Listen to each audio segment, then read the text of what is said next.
ناظرین السلام علیکم ورحمۃ اللہ۔ گزشتہ سال میں اپنی فیملی کے ساتھ اپنی سسٹر ان لا سے ملنے ان کے گھر گیا۔ وہ اپنے بیڈ روم میں گرد و نواح سے بے نیاز گم سم بیٹھی تھیں۔ صورت پر نقاہت کی پرچھائیاں منڈلا رہی تھیں۔ نگاہیں ایک ہی جگہ مرکوز کیے وہ متفکر چہرہ لیے کسی گہری سوچ میں گم تھیں۔ سلام کا جواب دیتے ہوئے جیسے زبردستی چہرے پر لمحہ بھر کو مسکراہٹ لانے کی اپنی سی کوشش کی، مگر پھر سوچ کے کنویں میں جائے پناہ تلاش کرنے اتر گئیں۔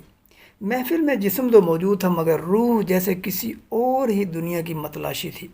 انہیں اپنے ساتھ محو گفتگو کرنے کی بہت کوشش کی مگر بے سود رہے۔ ان کے چہرے پر ایک انجانا سا خوف طاری تھا۔ گاہے بگاہے ہر ایک سے دعا کا تقاضا کر رہی تھیں۔ جسمانی طور پر بری طرح نڈھال تھیں۔ معلوم ہوا کہ گزشتہ 20-25 دنوں سے اسی کیفیت سے دوچار ہیں۔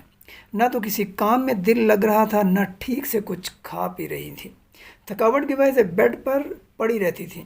نیند کی گولی لینے کے باوجود ساری رات بستر پر پڑی چھت کو گھورتی رہتی تھیں۔ میں حیران تھا کہ یہ میری وہی سسٹر ہیں جو بہت زیادہ کیئرنگ، ہنس مکھ، چنچل، ہمدرد، خیر خواہ اور مہمان نواز شخصیت کی مالک تھیں، جو ڈور بیل کی آواز پر بذات خود مین گیٹ پر مہمانوں کو ویلکم کرنے دوڑی چلی آتی تھیں۔ مہمان خواہ کتنے بھی آ جائے ماتھے پر بل پڑتے نہیں دیکھا تھا، بلکہ دگنی خوشی ان کے چہرے اور آنکھوں سے جھلکتی تھی۔ انواع و اقسام کی بلکہ مہمان کی طبیعت اور مزاج کو مد نظر رکھتے ہوئے ڈشز کا انتخاب کیا کرتی تھیں۔ مہمانوں کے آنے پر پرخلوص ہو کر دیگر گھریلو کام ادھورے چھوڑ کر آئے ہوئے مہمان کو بھرپور وقت دیا کرتی تھیں۔ دوسروں کی تکلیف پر تڑپ اٹھتی تھیں۔ یہ جذبہ صرف خونی رشتوں تک محدود نہ تھا، بلکہ غیروں کے لیے بھی ایسے ہی جذبات رکھنے والی اعلیٰ ظرف خاتون تھیں۔ بڑوں بزرگوں کی ہر درجہ تابعدار، فرما بردار اور عمدہ اخلاق کی مالک، اپنی جان پر ستم جھیل کر اگلے کی خوشی میں خوش رہنا ان کی اعلیٰ درجہ کی خوبی تھی۔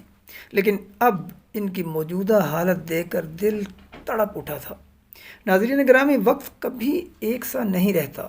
اندھیرے کو اجالے میں، رات کو دن میں، اور ہر برے وقت کو اچھے وقت میں بہرحال تبدیل ہونا ہی ہوتا ہے۔ ہمیں کسی نے بتایا کہ روزانہ پاک صاف لباس پہن کر، باوضو ہو کر، پانی سے بھرا گلاس سامنے رکھ کر، آنکھیں بند کر کے سورہ رحمان کی تلاوت بغور سماعت فرمائیں اور دل میں تصور کریں کہ اللہ رب العزت اس پاک کلام کی برکت سے آپ کے دل میں تندرستی کی شمع روشن کر رہا ہے اور تمام اقسام کی الجھنوں اور بیماریوں کو آپ کے جسم سے خارج کر رہا ہے۔ تلاوت کے اختتام پر پانی پر پھونک مار کر پانی پی لیں۔ یہ عمل 7 دن کرنا تھا۔ عمل شروع کرنے کے بعد ہر اگلے دن پہلے سے بہتری محسوس ہوتی گئی اور 7 دن میں طبیعت مکمل طور پر حشاش بشاش ہو گئی۔ ڈپریشن ایسے ختم ہوا کہ ماشاءاللہ میری سسٹر پہلے کی طرح چست و توانا ہو گئیں۔ وہی ہنسی مذاق اور چنچل پن لوٹ آیا تھا۔ آج 1 سال ہو گیا ہے۔ ماشاءاللہ شائبہ تک نہیں پڑتا کہ یہ اس قدر کرب و اذیت اور بے چینی کسی کیفیت سے دوچار رہی ہوں گی۔ ناظرین گرامی، بلا شبہ شفا من جانب اللہ ہے۔ ایسے بہت سے واقعات دیکھنے کو ملے جن میں مختلف امراض میں سورہ رحمان سے شفا حاصل کی گئی ہے۔ کسی کے دل کے والو سورہ رحمان کی برکت سے کھلے تو کسی کے کوما کے مریض کو شفا ملی۔ الغرض اللہ رب العزت نے لا علاج بیماریوں کی شفا سورہ رحمان میں پوشیدہ کر رکھی ہے۔ یاد رہے کہ سورہ رحمان مصری قاری عبد الباسط عبد الصمد کی آواز میں سماعت فرمائیے گا۔ اللہ انہیں جنت الفردوس میں اعلیٰ مقام عطا فرمائے، آمین یا رب العالمین۔